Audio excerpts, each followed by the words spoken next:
Hey everybody, welcome back to another and unfortunately the last Chai with Coaches. My name is Juby Harrell, and with me as always is my coach partner in crime, Naheed Ilberfeld. How's it going, Naheed? Really good. Also feeling a little sad, but excited for transitions, right? Absolutely. I mean, everything has a start and an end, right? So it depends on what the next thing really is. And today we're talking, I think, appropriately about transitions. And I apologize if in advance if I seem low energy. I am kind of low energy this week, but I think acknowledging it's one thing we don't do enough of is when we're feeling low energy. So, um, but it doesn't mean I'm not excited for the next step of things and excited for the next steps for you as well, Naheed. So. Um, as we talk about transitions and the next steps, what comes up for you? What's on your mind about transitions, things that are prominent in your mind about what you're moving on to next? So I'll start with personal stuff because at the end of the day, that's the reason why we do what we do, right? And so for me, what has been really coming up is where is my energy being called to? What are the things that I have been thinking about but been putting off for one reason or the other? And one of them, on a very personal basis, I'm just recognizing I need a little bit of white space for me in the day because I'm not doing the kind of things that I really enjoy doing, such as sitting and taking my dog for a walk, which I used to be able to do at least once during the day. But it's really about bringing more joy, more excitement, something that I feel fulfilled and filled up with, more of that in my day. And a big part of my day is my business as well. So, kind of thinking about what are the things that are really that I can now say, you know what, I did it because I felt like I had to because I was starting my business. So more from that scarcity mindset that we talk about. But now it's not filling me up. It probably didn't fill me up that much before, but now it's really not filling me up. So what are the things that I need to start shedding from my business perspective, the kinds of clients I work with, or the ways I work with my clients, especially, and start changing things up and bringing new things into my life. Yeah, that's great, and it's also it's a good reminder that once in a while, there's very few things that are, if anything, really that's really just like set and forget, right? Mhm. We have to take stock and kind of take a step back every now and then and look at things and like, okay, well, what are we doing right now that's is help serving us? What are we doing that's not serving us? And what are we doing that's just kind of just there? You know, that's may not take that much energy, may not give us that much energy, but it's just there. Something we just been doing just because we've been doing it. Um, and so it's worth making that like the white space to be able to do whatever we need to do. Even if it's just recovering energy, even if it's just taking that time to be with your dog, for example, or to be with a family member, or to just be with yourself, because we don't prioritize that enough either. I think we tend to need to give a reason when it's other people, but we don't ourselves doesn't seem to be a reason enough, and it really is, honestly. Um, for me personally, and for those of you who don't know, and I am moving to Japan, and then in October, end of this year ish, not really the end of the year, but fall, October, and so some people are wondering why and whatnot, and just I don't. The reason is me, because I want to move to Japan. It's not like I'm not running from anything. I'm not running to anything per se. I've always wanted to live there for a while, and I wanted to explore it and see it. And now that I'm working remotely, I can afford that. I can do that for myself, and that's not a. I don't think I need a reason more than that per se.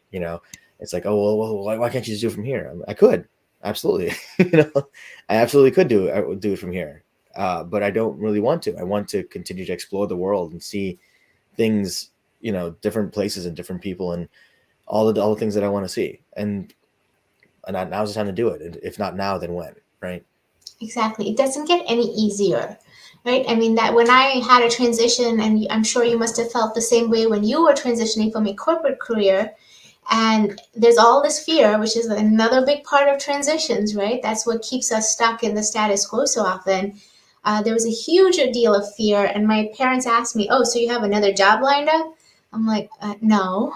They're like, "Do you know how you're gonna pay your bills?" I'm like, "No, haven't gone that quite far yet because." Again, I don't recommend that people just up and quit, but that's what I ended up doing. And it's all that fear that keeps us stuck in the status quo. And for me, the fear for leaving a steady income was just extremely high. And it takes courage to actually do it just because you want to do it. I mean, we live only one life, right? So if you don't get to do what you want to do, you know, past and present lives notwithstanding, because I don't see that as being me. But the point is, if we don't do what we want to do, then what's the purpose of living this life? Like we say, we live a life of freedom, but not if someone else is dictating the rules, or even if the rules are coming from here. Yeah, absolutely. And not to say that it's going to be necessarily easy, right? And it doesn't matter if the next step is easy or not. It's just you wanted to do that. It's going to be enough of a reason to do that and to take that next step. I mean, obviously, to consider why you're doing that, what you're doing, considering what the repercussions are, what the implications are. Consider all the different things that are involved in taking that next step for yourself. But that doesn't mean you have to, just because it's going to be difficult doesn't mean that it's not a good step for you. Just because it's going to be complicated doesn't mean it's not a good step for you. If it's something you want, then it's worth the complication. It's worth the difficulty, and that's what I try to remind people a lot of the time about starting a business, for example. Right?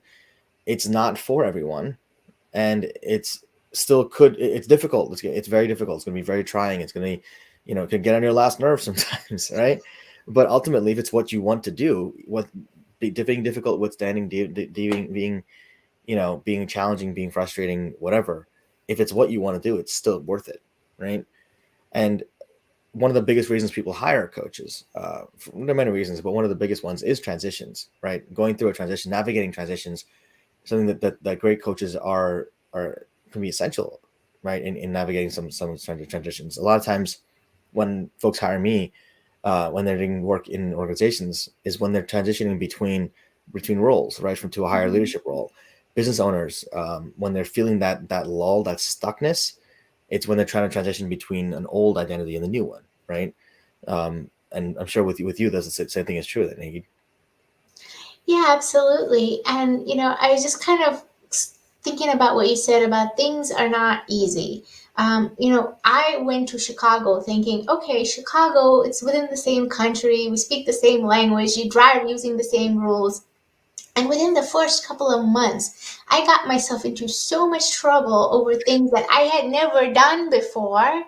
And I was like, okay, this sucks. This is terrible. I felt like curling up in a little ball. And what was worse is it happened when my entire family was on vacation. So not only did I feel completely abandoned and by myself, they were having fun when I just wanted to put my tail in between my legs and come running back home. But when you have a desire to do something, the next steps begin to show themselves, and the challenge or the difficulty is growing into that next step, right? The less resistance we have, I actually sent a client a picture, a text of a picture, let go or be dragged. So I had tremendous resistance. So therefore, I had all those issues when I was in Chicago the first few months. I shared one of them actually, where I put my key card in the wrong spot in the garage on a Sunday, shut down the entire lane of a one-way road. Everybody had to drive backwards down that one-way road to let me out and to let themselves out, right? But I'm not going to allow that one incident to color my 3 years of otherwise amazing experience in a beautiful city. Yeah, So we make the effort to create the steps, and then the universe, I like to talk about universal energies, it rushes to us to support us. But yes, there's a growing process. That's what transition is all about. We are literally growing into that next place that we have a desire, a soul desire to do. yeah, I love that because it's absolutely true. The path will reveal itself, so to speak, right? And Mhm. again, it doesn't make it mean it's going to be easier, but there will be growth out of that path, right? There will be clear growth or things you need to take, steps you need to take on your own to grow. And just because that's the case doesn't mean, one, that that's not the path, or two, that's the wrong path you're choosing because it's more difficult, or more frustrating, or involves more steps on your part. I mean, the whole idea though is to take stock of everything and say, okay, am I willing to do the steps that is required to get there? And ultimately, if you want to go there and you're willing or you want to do that thing, go down that path, and if it's something that you truly want to do, and if you're willing to do the work, then it will be worth it, right? It's something that will be worth it for you personally, and that's frankly all that matters. It doesn't really matter what anyone else says or does or thinks, because that's not their path. Now, it's different when you're taking the same path over and over again, and that's clearly a mistake, right? And that's the definition of insanity, where you're banging your head against the wall and wondering why you're bleeding. Um, that's a different conversation. But if it's a new step, if it's something where a new step you're taking for yourself, or that others have not taken for themselves, even if they have taken that step, just because it wasn't a right fit for them doesn't mean it's not the right fit for you. If it's something you really want to do, and I go back to a video we did a while ago, we're talking about, operating out of desire, rather than out of fear. If you know where you're headed, if you're headed in that direction for that reason, then that's the right step for you. If you're just running from this thing over here and you're trying to go wherever you can go, it doesn't matter where you go, then that's probably the wrong step for you, because you haven't taken the time to decide what you want, and you're operating as running away from something as opposed to running towards something. Yeah, absolutely. Yeah. And I think we've had a few conversations about that where running away, you don't know where you're going and you're going to show up and you're like, oh, I don't know. Is this where I want it? And it confuses people because then you're like, I don't know what I want. Well, actually, if you take a moment to stop and go in, you will see what you want. So I'm going to share something that might seem a little odd. But this weekend, I went to the library. How many people have actually been to the library? Do you even have a library card, Drew? I do have a library card. Okay, Yeah, I so haven't gone in a long, long time, but they're rebuilding the one next to my house, believe it or not. okay, so well, most of the stuff, if I get stuff on the through my library, it's actually all digital. But I'm trying to get my eyes away from my phone and my iPad and all the rest of that. So I actually walked into the library to buy a book. Now, What's buy the book again? I forgot what is this thing you speak of called a I book? know exactly. They're being born in other parts of the country, right? Unfortunately, yeah, they're burned other places too. Yeah, well, and so the book so I went to pick up a book, a really interesting book, not the focus of the subject, about trees, believe it or not. But I decided, let me just walk through the library and look at what else is out there. And so my attention got caught on this one book called Letters from the Light. And so I just kind of like, flipped through it like we all do. And it's like, I don't know why my attention was drawn here, but it must have been drawn for a particular reason. So I just brought it home and I started reading it. And this is the woo-woo part of me. So it was written in the 1900s, early 1900s, 1914, by this woman who claimed that a sort of distant acquaintance of hers who had passed away began to channel through her. And specifically, what he would do is the person who passed away would kind of take control of her arm and her hand and make her do what is known as automatic writing. Okay. And Hmm. so that's how he was trying to communicate to her. And one of the things that he said really struck me, and he said it over and over again. He said, the people on that side of the whale are so anxious to come back here. There's almost like a draw. It's a allure that draws you in because of the solidness, because of your ability to do things, because of in this time space reality, you can set a desire and have a concrete result to realize that desire. Now, I don't know what it's like in the etheric realms, but apparently they don't fly halfway across the world to Japan, right? That's not one of the things that they're doing.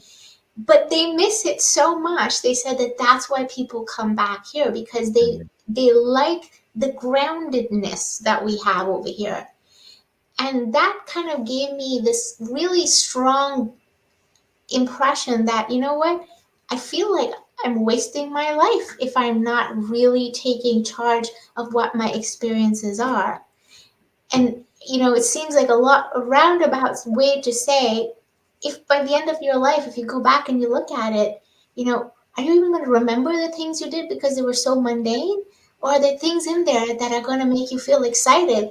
And I bet you'll remember all the horror stories, so to speak, about Japan, but it can be retold with fondness at some future point.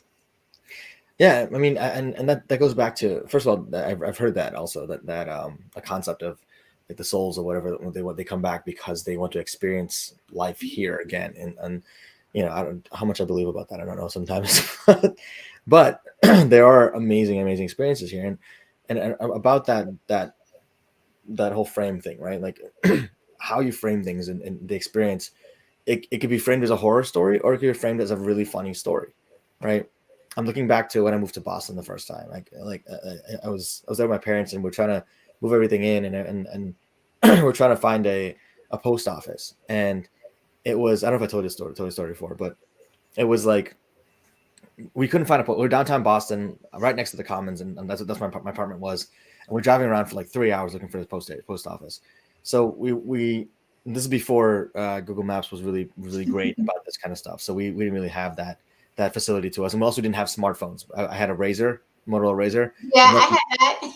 that was not a smartphone. So for those of you Flip who are like, phone. "Why don't you just use your iPhone and just go and Google it?" No, that's not what people did back then. And so I asked the front desk guy. I was like, "Hey, where's the post office, right? You know, because we're trying to find this. We're moving everything in."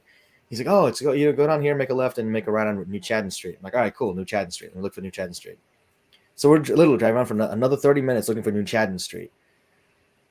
Finally, we find a cop, and we're like, "Hey, look, we're not from here, obviously. Hence the Maryland license plate. We're trying to find a post office, and the front desk guy told us to go look for New Chadden Street. He's like, "Look right there. That's New Chadden Street right there." I'm like, "What?" I look at the sign. It says New Chardon Street. All right, it's the Boston accent. They say New Chadden instead of New Chardon. So I don't know what the heck New Chadden. I'm like, "Oh yeah, I don't know how I missed that." When we go forward. In the moment, it was so frustrating, right? But looking back, it's actually freaking hilarious, right? But once you get past that emotional kind of attachment to the moment and like, oh, I gotta rush, I gotta do this, gotta do all this stuff, the craziness, you can let go and actually really find the humor in situation. Now, that being said, there's some situations that are just really actually horrible. However, in the grand scheme of things, that's like 0.001% of things that are ever that bad that it's only really bad to you. Everything else, the 99.99% of the world is can be looked at and laughed at in retrospect, right? Because hindsight is 2020. It's something where you can look at it and say, "Oh, that was really funny because there was really no risk, no danger, no nothing. We were freaking out for no reason." I think about high school the same way when I was worried about all these exams that don't freaking matter, you know. Mhm. And but in the moment, it's like, "Oh, my permanent record will be affected." There's no permanent record, you know. Like it doesn't exist. I got suspended in school. Does anyone know that? Does anyone ask me that question now? Did I get suspended in third grade? No, but it's part of my permanent record apparently, and it was so earth shattering back then. Um, all that to say though that like you said, the frame of everything makes such a difference, and when you look at things through the frame of this is what I truly want, and if it is really what you truly want, if you test those things against what you really truly want, then all that struggle, whatever it took you to get to where you are, it becomes a story. It's not something that hurts you. It's something that really empowers you. So I overcame all that to do what I want to do now, and then anything from there on is just like, you know what, I did that before. I accomplished this. I went through all this to accomplish that one thing. I can do that again, right? I can do that again for anything I need to do. I can go through that kind of adversity, that kind of stress, that kind of pain for anything I need to accomplish in my life because I did it already. I've done it before, and I can do it again, and I can come out on top like I did last time. So it's something that, we're all going to face adversity, and it makes you stronger. I mean, it really does. When a friend of mine actually made a comment that was kind of funny about library cards. Pop Previous government. Yeah, because I mean, I think it does say that in mine as well. I think all of them say the property of U.S. government because they are technically, because you It was can't my like Montgomery County government. Montgomery County. Yeah, exactly, one of those. So I think mine says PG County government or maybe U.S. government, something like that. Right. But it's always funny how they put that on those kind of things on there. So, but yeah, Naheed. Well, it's been a pleasure these last months. This last year, it's been a year now, right? Over a year, Yeah, yeah, yeah. a year and some change. I think it's been. And we didn't have a chance to have Justice, who's been your amazing intern, to say She's not, goodbye and to thank her. she's not my intern anymore. So she's actually my business partner in Hachi Media. So she's Okay. big time She now. graduated. Yes, she started as my intern, but she was not. She was very quickly moved Okay. to a business partner in Hachi Media. So Okay, she's definitely not excellent. that. Well, I still don't have her to be able to say online to thank her for No, doing all the work that she did to put everything together and keeping us on track, by the way. She did a great job of keeping us on track absolutely no. She did with a phenomenal topics and job. everything. She really always was great. So Justice, thank you very much. She's gonna see this at some point. Hopefully, maybe not. But no, it was. She's been a pleasure. She's been awesome, and yeah, If I can just leave our viewers with a tip, because we like to leave people with something practical. if you have just no more than three things that you've got on your mind that you would really like to do, just write them down and write down the feeling that you would have if you were to feel like you've achieved this or getting in the process or in the process of achieving this, right? So just write down what those feelings are because we get so focused on the practical parts of cost, time, whatever it happens to be, that we don't realize we truly live our lives because of how we feel, how we think we're going to feel about something. That's the whole purpose of whether we do something, we don't do something, it's how we feel. So it would be nice to bring that feeling part back into the decision making process because many times the things that look horrible on paper tend to be the one of the most richest, if not financially, at least on an experiential side in our lives. Yeah, no, I think that's great advice. I think that's a great tip, and I'll add to that a little bit too. When you write those things down, also write down the alternatives. Right, write down your other alternative considerations or the alternative options for those things, and see how you feel about each one of those things in turn. If you feel equally good about one of the alternatives to that one thing, then either that's not as important of a thing to you as you thought it was, or maybe you just need to get out of the situation you're in right now, right? And maybe you're more operating out of fear than you're out of a desire. I did that with Tokyo because I was looking at a couple places to move to, and I was just like, nah, that doesn't excite me as much as Tokyo. Was Amsterdam one of them? It was not. No, no. I guess I'm not a psychic then. Well, I've never been to Amsterdam, so I would need to have gone there first to at least Understood. experience it. Okay. Yeah. Um, So I want to go to Greece and I've never been there. In fact, I was like, I'm going to move there in some years. well, I mean, I've heard good things about Greece as well, and Amsterdam's something definitely on the list for me. So is Thailand and a number of other places, but there, in terms of places that I was considering to move to, those are places I've already actually been to, and Tokyo was very high on, like, very highly differentiated from the other options. So that's how I knew that was the place I really wanted to go to. I had alternatives in mind if Tokyo didn't work out. Like if, for example, coronavirus for whatever reason caused that not to be an option. I was like, okay, fine. I could move somewhere else and, like, these other number two and number three options. But Tokyo was by far and away the number one option for me. Sounds amazing. We wish you all the best. No, thanks, Naheed. Likewise, and when you move to Greece is, that's gonna be great whenever you guys do it. Yeah, and we'll keep a room available for you. Absolutely. I can't do the same because Japan is a lot smaller in space, but come visit and I'll show you around. All right. Well, nice to see you again for the last time, but we'll keep in touch and we'll have our funny, humorous stories on whatever our next phase in life happens to be. Absolutely. It's been a pleasure. Thank you all for supporting us, for being here. Those of you who watched and watched continuously. And even if you just watched once, we still really, really appreciate it. Please do like the video, share it with other folks who might find it helpful. And yeah, I'll see you I'll still be on YouTube. I'll still be doing stuff. So please feel free to continue to tune in. And we'll probably have Naheed back as a guest one time later on, or a couple times later on. So take care, stay safe, and have an amazing weekend. Take care, everybody. Bye bye.